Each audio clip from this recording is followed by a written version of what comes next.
교과서 104쪽 독립협회를 공부하도록 하겠습니다. 여기서 선생님의 특급 필기를 가지고 공부를 하겠어요. 먼저 사진을 좀 보겠습니다. 지난 시간에 봤던 사진인데요. 바로 누굽니까? 바로 19세기 최용신이라고 하는 화가가 그린 고종의 초상화입니다. 좀 더 당겨볼까요? 자, 한 번 더 당기겠습니다. 자, 고종의 얼굴을 한번 잘 보시기 바랍니다. 1895년에 명성황후를 일본 낭인들과 자객들이 시해하는 사건, 바로 을미사변이 일어났죠. 그리고 4차 김홍집 내각이 구성이 돼서 바로 머리를 자르라고 하는 명령, 즉 단발령을 이제 내리게 되는데, 지금 이 상황 속에서 고종의 마음은 어땠을까요? 자기 마누라가 죽었습니다. 굉장히 무섭고 또 걱정되고 슬프고 자신도 독살될까봐 걱정이 되겠죠. 그래서 기록에 의하면은 고종은 당시 독살당할까봐 날 달걀과 캔에서 바로 딴 연유만 먹었다 그럽니다. 이렇게 이제 이 고종이 굉장히 어려운 상황 속에서 바로 이제 러시아 공사 베베르, 그리고 이제 친러파 인사들인 대표적으로 이완용, 박정양 이런 사람들이 고종을 러시아 공사관으로 전격적으로 피신시키는 바로 그 아관 파천을 이제 단행하게 되는 거죠. 이 아관이라고 하는 것은 한자로 러시아 공사관을 우리가 아라사, 그리고 이제 이 공관, 그래서 이제 아관이라고 하는 것은 러시아 공사관이고, 요 파천이라고 하는 것은 임금이 거처를 옮기는 행위를 이제 이 파천이라고 합니다. 그래서 1896년 2월달에 이제 아관 파천을 하게 되는데, 바로 이제 러시아 공사관 지하실에 방 3칸을 이제 빌려서 쓰면서 자기 세자와 이제 상궁들과 한 1년 동안 이제 생활을 하게 됩니다.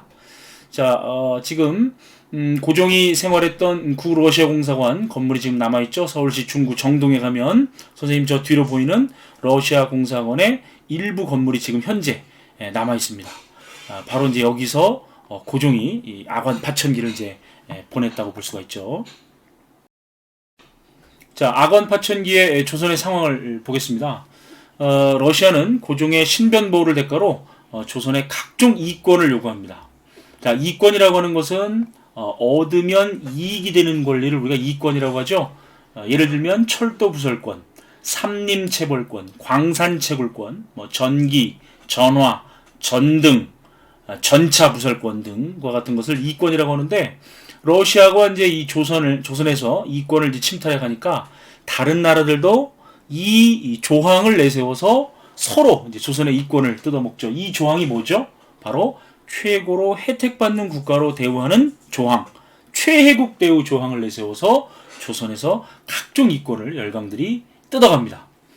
자, 이러한 그 아관 파천기에 열강의 이권 침탈이 이제 심화되는 모습이 나타났고요. 그리고 당연히 고종이 다른 나라의 공사관에 머물러 있으니까 그때는 이제 친러 정권이 수립이 돼 있었겠죠.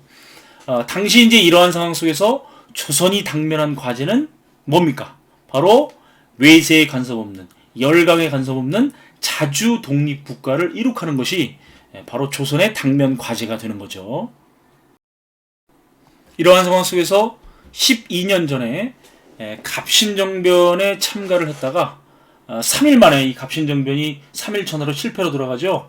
그래서 이제 일본으로 망명 갔다가 다시 이제 미국으로 건너가서 거기에서 이제 우리나라 최초로 미국 박사학위를 따게 되는 필립 제이슨이라고 하는 한국인이 1896년도에 이제 귀국을 하게 됩니다. 이 필립 제이슨, 바로 우리나라 최초의 이제 박사학위 소지자, 미국 박사학위 소지자, 세균학 박사학위 소지자죠. 그 필립 제이슨이 바로 누구냐? 바로 그 서재필이 되겠습니다. 서재필. 이 서재필이 이제 1896년에 이제 귀국을 해서, 당시 이제 고종은 서재필에게 4,300원을 주죠. 그래서 1,300원으로 집을 사고 나머지 3,000원으로 일본으로부터 인쇄기를 구입해서 그 인쇄기를 돌려서 찍어낸 우리나라 최초의 한글로 된 민간신문이 바로 독립신문이 되는 겁니다. 그래서 1896년 4월달에 이제 독립신문을 창간하게 되는 거죠. 이 독립신문은 총 4면으로 이제 구성이 되어 있는데, 누구나 쉽게 읽을 수 있도록 이제 순 한글로 이 신문을 썼고요. 그리고 이제 마지막 면에는 외국에 우리 조선의 사정을 알리기 위해서 영문판으로 이제 발간을 했습니다. 그리고 이제 이 서재필이 바로 그 개화 관료, 지식인들, 즉 자기와 뜻이 맞는 사람들을 모아서 96년 7월달에 우리나라 최초의 대중운동단체인 독립협회를 창립하게 되는 겁니다. 독립협회는 민중계몽활동에 초점을 맞추고 있다. 왜 그랬을까요? 여러분들 그 12년 전에 서재필이 갑신정변에 참가했다 그랬죠? 그때 3일 천하로 갑신정변이 실패로 돌아간 이유가 바로 일본에 의지를 했었고, 그 다음에 백성들의 열망인 토지제도 개혁을 외면했기 때문에 바로 그 민중들의 지지를 받지 못했죠. 서재필은 그러한 갑신정변 때의 교훈을 아주 뼈저리게 느끼고, 이번에는 민중들과 함께하는 그러한 이제 운동을 전개하겠다, 이렇게 마음을 먹었던 거죠. 그런데 아직 민중들의 의식 수준이 낮으니 일단은 민중들의 의식 수준을 높이는 일부터 하자. 그래서 바로 이제 민중계몽 활동에 초점을 맞췄던 거고, 이 독립신문을 발간한 이유도 바로 민중을 계몽하기 위해서 독립신문을 발간했던 겁니다. 자, 그래서 독립협회의 활동은 이 민중계몽 활동에 초점을 맞추고 있다는 점 여러분들 중요하게 좀 기억을 해두시고, 그리고 독립협회가 추구했던 사상이 바로 자주 독립사상이죠. 당시 조선은 청과 조공책봉 관계, 즉 4대 관계를 맺고 있었죠. 그래서 청과의 4대 관계의 상징물들이 이제 몇 개가 있는데, 바로 청나라 사신이 조선에 들어올 때 통고하는 영은문이라고 하는 문이 있죠. 교과서 104쪽 밑에 나오는 거죠. 그 영은문이라고 하는 말은 바로 청나라 사신을 은혜롭게 맞이하는 문입니다. 그래서 그 청과의 4대 관계의 상징물인 영은문을 헐어버리고 그 자리에다가 바로 자주독립국가의 상징물인 독립문을 건립을 했던 거죠. 그리고 그 청나라 사신이 묵었던 여관이 모화관이죠. 이 모화관이라고 하는 뜻은 중국을 사모하는 여관이다, 이렇게 이제 돼 있는 건데, 당연히 이제 청과의 4대 관계의 상징물이죠. 그래서 모화관을 이제 독립관으로 이름을 이제 고치고, 그리고 이제 이 독립관에서 이제 다양한 주제로 이제 토론을 개최를 하게 되는 겁니다.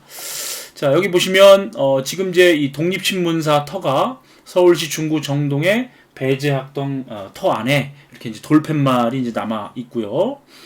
그리고 이제 서대문에 가면 서대문 독립공원에, 자, 이분이 바로 이제 이 송제 서재필 선생상이죠. 바로 이제 이 서재필 선생 오른손에 쥐고 있는 이것이 바로 뭐겠습니까? 독립신문이죠. 그리고 이제 이게 독립문입니다. 앞에는 이제 이렇게 한글로 써 있고, 자, 같은 독립문인데 이제 좀 시기가 좀 다른 사진이고, 뒤에는 이제 이렇게 한자로도 쓰여져 있고 태극기가 그려져 있죠. 독립문은 사실은 지금 현재 자리에 있던 게 아니고 한 70m 옆에 있었는데, 지금 이제 공사 성산대로 건설에 따라서 지금 현재 자리에 이제 위치하고 있는 겁니다. 그리고 이제 이 독립문 바로 앞에 요 영은문 주초입니다. 요 영은문의 이 주춧돌, 요 자리가 바로 영은문이 있던 자리고, 바로 그 옆에다가 요 영은문을 헐고 독립문을 이제 만들었다. 이렇게 이제 볼 수가 있는 거죠. 자, 그리고 이 독립협회에서 개최한 우리나라 최초의 대중집회가 바로 만민공동회입니다.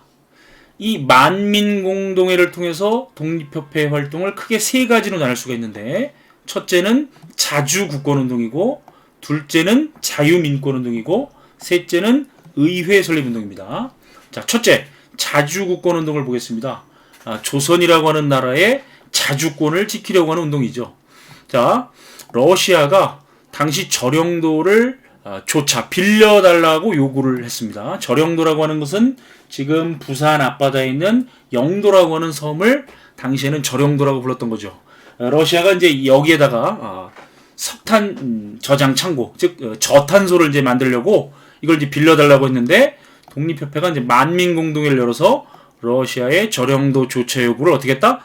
지어지했다. 자, 그리고 러시아의 군사고문, 재정고문도 만민공동회를 통해서 철수시키고, 그리고 이제 이 조선의 각종 이권을 뜯어먹고 있었던 러시아은행, 한노은행도 폐쇄를 시킵니다. 그리고 프랑스와 독일의 광산 채굴권 요구도 독립협회가 만민공동회를 열어서 어떻게 했다? 바로 지어지했다. 이렇게 이제 자주국권운동을 정리할 수가 있겠죠. 자, 두 번째는 이제 이 자유민권운동입니다. 바로 우리 그 국민의 자유권, 인권을 지키려고 하는 운동이죠. 바로 독립협회가 요구했던 게 바로 신체의 자유, 재산권 확보 운동이죠. 자, 조선시대에는 재판도 하지 않고 백성들을 감옥에 가둘 수가 있었습니다. 지금은 그렇게 할 수가 없죠. 그래서 재판 없이 바로 사람을 구금할 수가 없다, 가둘 수가 없다라고 하는 신체의 자유 확보 운동. 그리고 이제 국가가 함부로 개인의 사유재산을 뺏어서는 안 된다라고 하는 재산권 확보 운동. 그리고 더 나아가서 언론, 출판, 집회, 결사의 자유를 확보하는 운동을 바로 독립협회의 만민공동에서 이제 전개를 했던 겁니다. 자, 그리고 세 번째로 이제 이 세 개 중에서 가장 중요한 운동을 우리가 꼽는다면 의회 설립 운동이죠. 여러분들 이 의회라고 하는 것은 오늘날 국회라고 생각하시면 되겠죠. 이 국회에는 이제 국회의원이 있는데 이 국회와 국회의원의 역할이 뭡니까? 국민의 의사를 국가 정책에 반영시키는 그러한 이제 역할을 하는 것이 의회, 국회죠. 그래서 1898년에 딱 한 번, 1898년에 딱 한 번 이 만민공동회에 정부의 관리가 참여하게 되는데, 그렇게 되면 이걸 우리가 뭐라고 부르냐면 관민공동회라고 부르죠. 자, 1898년 10월 달에 바로 정부의 관리들이 만민공동회에 참여를 했는데 이걸 우리가 관민공동회라고 부릅니다. 이 관민공동회에서 바로 그 유명한 헌의 6조를 결의를 하게 됩니다. 바로 고종에게 바치는 6개의 건의문이죠. 이 고종에게 바치는 6개의 건의문 헌의 6조를 결국 이제 고종이 승인을 합니다. 이 헌의 6조의 승인에 따라서 중추원 관제가 이제 반포가 되는데요. 이 중추원 관제라고 하는 것이 뭐냐면 중추원이라고 하는 기구를 근대식 의회로 만들자라고 하는 겁니다. 105쪽 교과서의 오른쪽에 이제 설명이 나와 있는데요. 중추원은 이제 의장, 부의장 각 1인으로 구성하고 의관은 총 50인으로 이제 구성되는 겁니다. 그래서 여기서 이제 법령의 제정, 폐지, 개정에 관한 사항, 의정부 및 백성이 건의하는 사항 등을 심사 의결하도록 했던 그야말로 이제 이 근대식 의회를 얘기하는 건데, 여기서 이제 관선의원 25명, 민선의원 25명으로 나누고, 관선의원은 고종이 임명하고 민선의원은 국민들이 뽑아야 되는데 아직 당시 이제 우리 백성들의 의식 수준이 낮으니 민선의원 25명은 독립협회 회원으로 채우자라고 하는, 어쨌든 간에 이 중추원이라고 하는 기구를 근대식 의회로 만들자라고 하는 것이고, 이것을 고종이 이제 승인을 했습니다. 그래서 실천만 하면 우리나라는 이제 근대식 민주주의 의회가 이제 탄생하는 결과가 곧 이제 나타나는 겁니다. 그런데 이렇게 되면 굉장히 그 권력을 잃을까봐 걱정하는 사람들이 생기겠죠. 바로 정부의 보수파 대신들이죠. 이 정부의 보수파 대신들은 당연히 이 중추원을 의회로 만들면 자신들의 권위가 떨어진다라고 생각을 했겠죠. 그래서 이러한 그 독립협회의 영향력이 확대되는 것에 위기를 느낀 보수 세력, 대표적인 인물이 바로 조병식이라고 있습니다. 이 조병식이 고종에게 모함을 합니다. 독립협회가 박정양을 대통령으로 뽑고 윤치호를 부통령으로 뽑고 공화정을 하려고 한다, 이렇게 고종에게 고자질을 하는 거죠. 공화정이라고 하는 것은 바로 국민의 대표를 국민이 뽑는 거니까 고종의 입장에서는 굉장히 그것을 달가워할 리가 없죠. 그래서 결국은 고종이 보부상단체인 황국협회를 동원해서 만민공동회를 습격하게 하고, 그리고 나중에는 이제 군대를 동원해서 바로 1898년 12월 달에 독립협회를 이제 해산하게 되는 겁니다. 좀 이따 다시 얘기하겠지만 어쨌든 이 중추원 관제 반포라고 하는 것은 독립협회가 추구했던 정치체제가 입헌군주제이다라는 것을 말해주는 거죠. 이 입헌군주제라고 하는 것은 바로 군주가 있으니까 왕을 인정을 합니다. 왕은 인정하는데 그 왕도 입헌, 헌법에 입각해서 정치를 해야 된다라고 하는 왕의 권력을 제한하는 정치체제를 바로 입헌군주제라고 하는 거죠.